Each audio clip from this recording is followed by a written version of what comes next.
Hi students, in the previous video I had explained you how to reverse an input number, but that program was using one external variable. As a class variable we had declared one variable in the body of the class outside the function, but same program we are going to make without using external variable.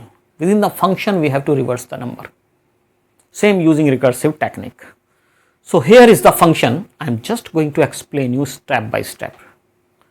This is the function from here to here, static int reverse the number that we have to input. So this is the main function, public static void main string arguments. In Java we are going to make.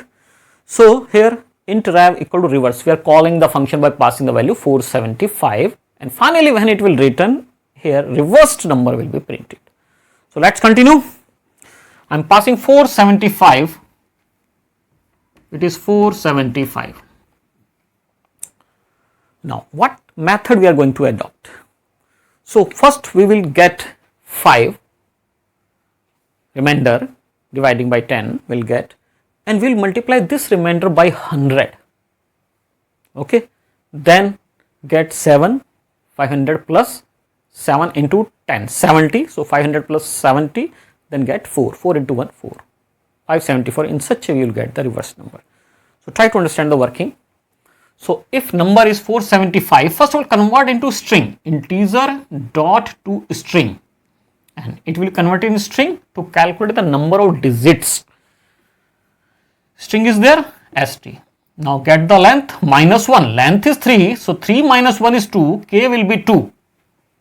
So we are calculating 10 raised to power 200.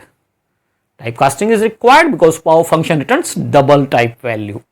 So value of p will be here 10 raised to power 2, that is 100, because we need 100, because first of all we have to multiply 5 by 100. If there are suppose 4 digits, then it will be 10 raised to power 3, then it will be 1000.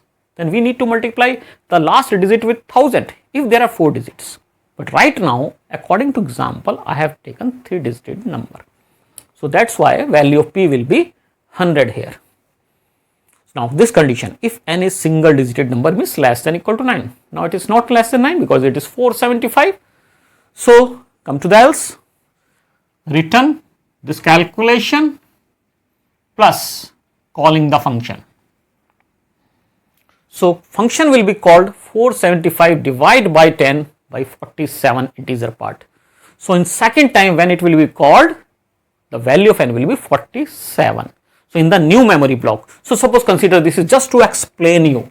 I have made same function 2 times. Consider they are 2 different memory blocks having same function name. So when you pass 475 divided by 10, 47, this is the next function call where n will be 47. So again convert into string, same thing, k will be 2, 10 raised to power 1. So k is 2, length minus 1, 10 raised to power 1, p will be 1. So again here p will be 1, p will be 10 raised to power 1, that is 10. Now n is 47, 47 is no less than equal to 9. Again this step will be execute, call the reverse function again by passing 47 divided by 10, that is 4. So this is the next memory block where n is now 4. Convert into string, length will be 0, p is 10 raised to power 0, p will be 1. So n is less than equal to 9, yes, this time condition is true. Okay, so it will return the same number, and that is 4. So 4 will be returned to this function call. Value of this block will be 4. Now 4 plus, now calculate this, here n is 47, 47 modulus 10, 7 into p, p is 10. So 7 into 10, 70, 70 plus 4, 74. So complete it will become 74. So 74 will be returned back to this function from where we have called Now here again 74 plus this expression where n is 475, 475 modulus 10, it is 5 into p, and p was 100 here.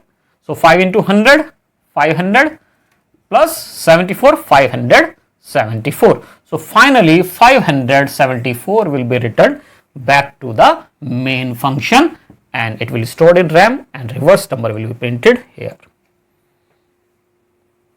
I am going to explain you how to convert decimal number into binary. Very simple it is. Just divide the number by 2 and collect all the remainders. I am just going to explain you first of all one example how to convert. Suppose the number is 6. You have to divide it by 2, 2, 3, just 6, remainder is 0. Again divide 3 by 2, 2 1 ja 2, remainder 1. Again divide by 2, 2 0 0, remainder is 1. So finally you have to collect from here. So you can write here is 0. So 1 1 0. Write 0, 1 1 0 is the binary. One more example. Suppose the number is 42. 2 21 42, remainder is 0. 2 10 ja 20, remainder is 1. 2 5 ja 10, remainder is 0. 2 2 ja 4, remainder is 1. 2 1 ja 2, remainder is 0. Either you collect from here 1 0 1 0 1 0 and so on, or you can also divide again by 2. So finally you can write it is 1 0 1 0 1 0 1 0 1 0, which is the binary of 42. So for this now we have to make one program. Using recursive technique, one function is there, static string d to b is the name of the function, decimal to binary, int number, we can input any number, and this code will convert into binary. Now try to understand the working. To make you understand, I have made the same function here 3 times, because when we call it recursively, it will create different memory blocks. So you consider these are the different memory blocks with different value of n. Okay, let's start from the main function. It is public static void main string b equal to d to b. So why we have taken string? We are returning string. These are the numbers by numbers. We will convert these numbers into string, the string of binary digits. Okay, let's continue from the main function. We are going to convert 6 into binary. So we are calling the function d to b, decimal to binary, by passing 6. So 6, the value of n is now 6. N is not 0, come to the else, get the remainder, divide by 2. So remainder will be 0. 6 modulus 2. Call the function plus this is empty plus remainder. So call the function and divide by 2. N is 6, 6 we divide by 2, 3. So next function call from here to here, suppose this is the next memory block, here value of n will be 3. Now again n is not 0, else block, get the remainder, remainder will be 1. 3 modulus 2, remainder is 1. Call the function again same way, this function. So 3 upon 2, again it is 1. So 1 will be passed here. So this is the next memory block, this function. So where value of n is 1. Now again n is not 0, 1 modulus 2, 1. Okay, remainder will be 1 here, and return. Call the function 1 upon 2 is 0. So when you call the function, next memory block is there, suppose this one, where n is 0. Now condition is true, it will return empty, double inverted comma, without space, nothing you have to return, just empty, because you have to return one string. So string empty will be written here, and this is empty, nothing, plus the remainder was 1. So 1 will be concatenated with the empty. So 1, finally 1, this is in string format. So 1 will return back to this function, 1 plus concatenate another remainder. So 1 1 all together will become 1 and 1, which will be in the string format. Finally, this 1 1 will be returned here. So 1 1 plus what is R here? 0. So concatenation, it is concatenation. So finally it will become 1 1 0, which is in the string format. So finally return to the main B, it will print B, which will be 1 1 0, which is the binary of 6. Same way, you can also convert decimal to octal. In octal, just you have to divide by 8. Instead of 2, you have to use 8.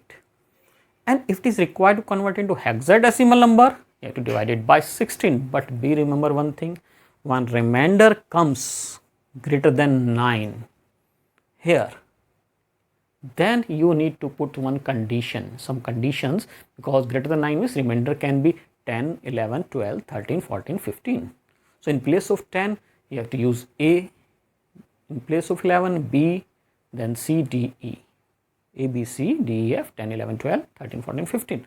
So here, either you make separate function which will return, in place of 10, it will return A, B, C like this, 10, 11, and or you can put if condition, in place of 10, 11, 10 to 15, you can put A, B, C, D, E.